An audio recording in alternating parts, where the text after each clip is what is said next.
All right, Energy Secretary Chris Wright says 15 million barrels are flowing through the Strait of Hormuz per day, more or less, okay, tacking on additional barrels running through the pipelines surrounding the Arabian Gulf. Joining us now is former acting Assistant Energy Secretary Tala Goudarzi. Tala, welcome back. So I just look here's Chris Wright. He's a smart guy. He's saying the seven-day average leaving the Strait of Hormuz is up to almost 9 million barrels, okay, per day.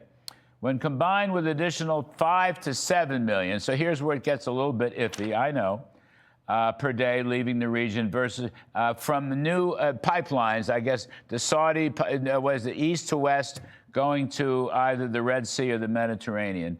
And then he kind of says jump ships. So that's 15 million. Then he says on Sunday alone, over 20 million barrels. Now, first of all, 100 million barrels a day, more or less, is supply where it meets demand. So 20% through the Strait of Hormuz was 20 million barrels a day.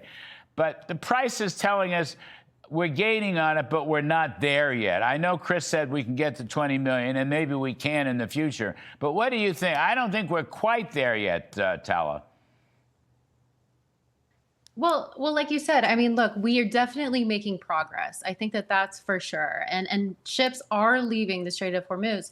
But also, Larry, what's important to note is how many ships are going into the Strait? How many ships are going to the port of Iran? Yeah. And that's zero. Right. That's zero. Right. And that's largely thanks to us. We are blocking all of the ships that are going into the port of Iran. And no cash for Iran, period. That's right. Full stop. And I talked to the president about this. You're absolutely, and that's what he's saying. And then he's going public with that. No cash. That's it. Mm-hmm. And large, huge prices at the grocery stores. You can't even buy anything as an average Iranian on the ground in Iran. As you said, massive amounts of inflation. And the value of their currency, the rial, is close to zero. So they're really, they don't have the same luxury we have just because of our large production levels here in the United States. Iran doesn't have that leverage. They don't have that luxury. Well, we're doing close to 14 million barrels a day.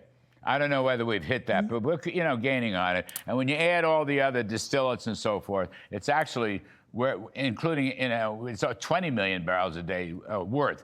And we're exporting 5 or 6 million. So we have replaced OPEC. But let me just ask you, in terms of the counting of this stuff, it would seem to me we need another 5 million barrels a day coming out of that area.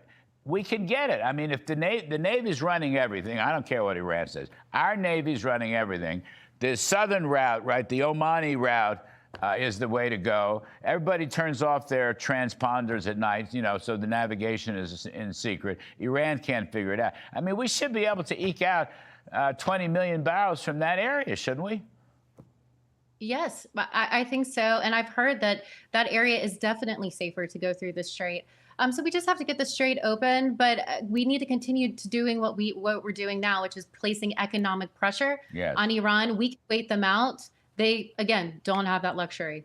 No, you're right. Look, economic fury. Scott Bessent, Treasury man, is doing a fabulous, fabulous job. He's the best wartime secretary, since World War II, if not longer. So I agree with all that stuff. All right, Tala Goudarzi, thank you for the update. We appreciate it very much.